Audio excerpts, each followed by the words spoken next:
In this section, we're going to be talking about similar figures, and we do this a lot in geometry. So what are similar figures? Well, similar figures have the same shape, but a different size, okay? And figures are similar if corresponding angles are congruent, and this is the symbol for congruency. If corresponding angles are congruent, which just means the angle measures are the same, and corresponding sides are proportional. And now we know what proportional is because of that last unit, or last video. So the ratio of corresponding sides is called the scale factor, which we did before as well. So if you look in this picture to the right, you can see that these are similar. Well, they look the same because remember the angles are the same. So this one tick mark means that angle A is similar to angle D.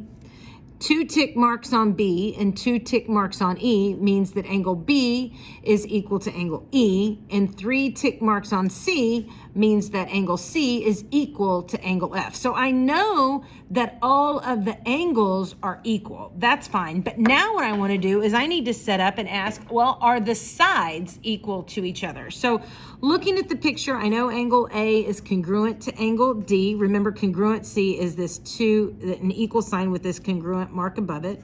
Angle B is congruent to angle E, and angle C is congruent to angle F. That part's true.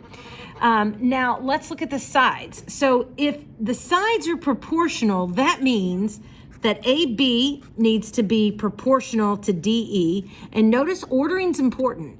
You know, AB is going from 1 tick mark to 2. So now on this similar triangle, I go 1 tick mark to 2. So AB over DE needs to be proportional to BC over EF, which needs to be proportional to AC over DF. Okay, so that's what that means. Now, if you look at, so when it asks what is the scale factor, well, you need to actually do these. So AB to DE would be 4 to 8. BC to EF would be 5 to 10. And AC is 7 over DF is 14. Now, do these reduce to be the same? They do. This is 1/2, which is equal to 1/2, which is equal to 1/2. So the scale factor, now be careful, because it's comparing small to large triangle. So you must tell me it is 1 to 2 ratio, 1 to 2 scale factor, because it's small to large, okay? Now, if I ask what is the scale factor of DEF to AB, then I would say 2 to 1. So ordering is extremely, extremely important. Okay, a valid similarity statement must match corresponding angles and sides, kind of like we talked about up here.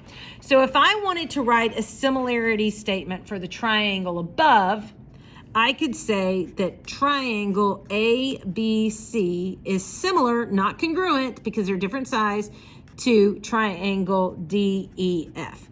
And in geometry, this is what I call my Big Daddy statement, because look what information I can pull. Just because of the ordering of this triangle, I can say that angle A is congruent to angle D.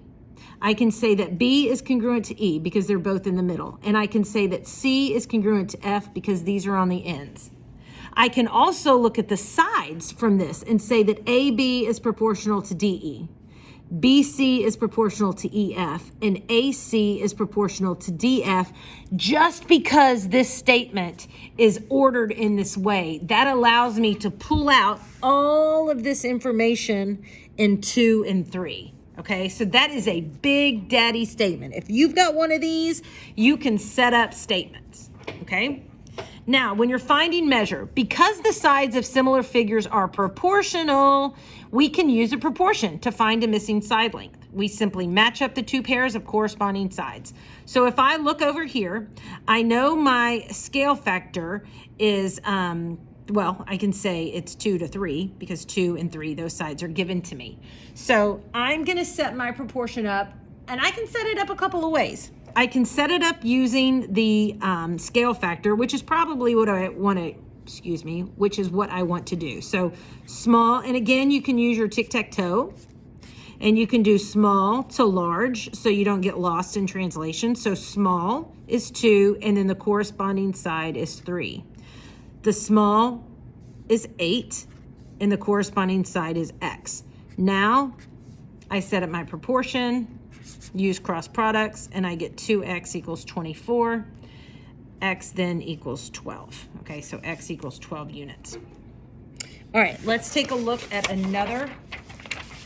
a few more. We'll do 10, 11, and 12 together. So we have that. All right, now, yeah, can you still see that? Okay, so over here on this picture, I'm gonna go small to large. So to be safe, I'm gonna do small to large so I don't get lost. So this is where you have to be careful, and those markings are extremely important.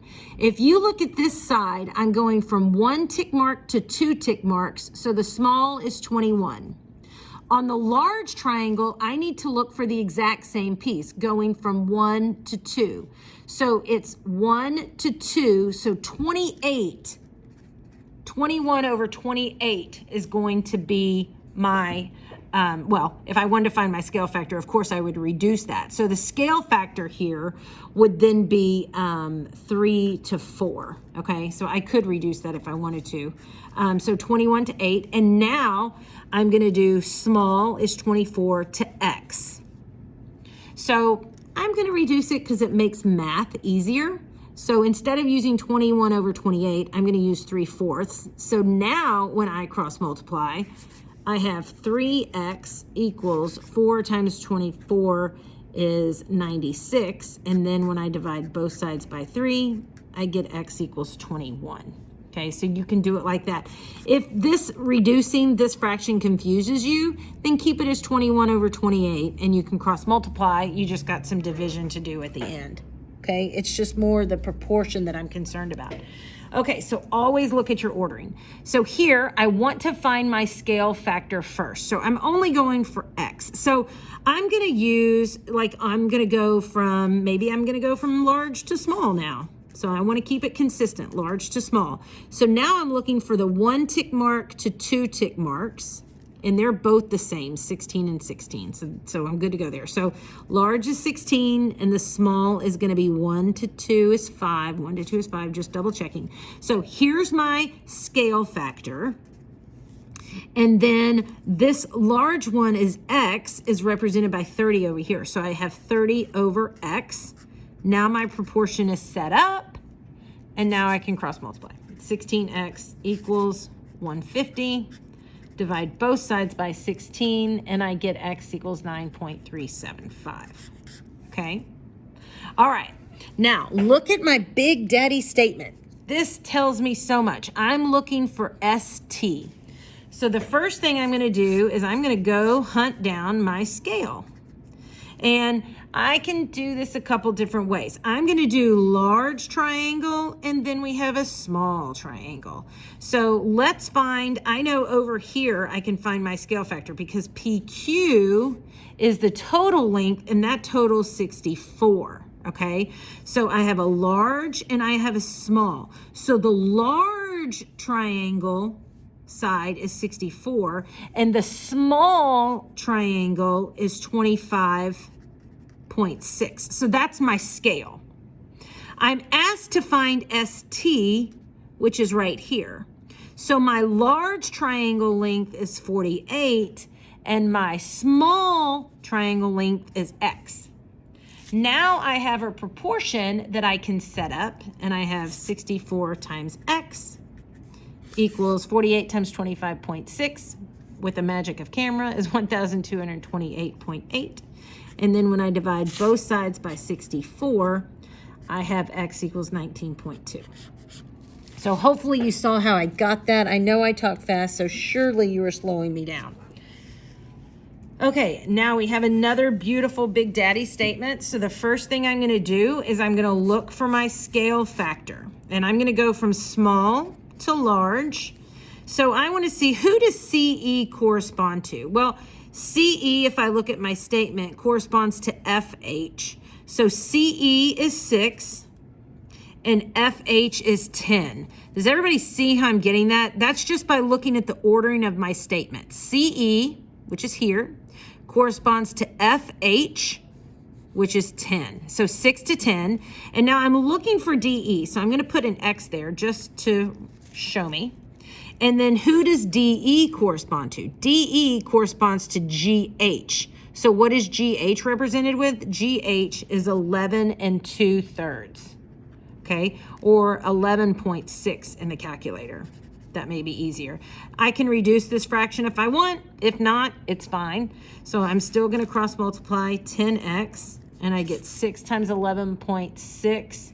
Actually, yes, you can do, that's going to come out to 70, actually.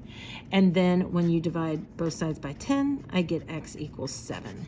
Okay, so just make sure you're setting those proportions up correctly. If you have trouble, come and see me.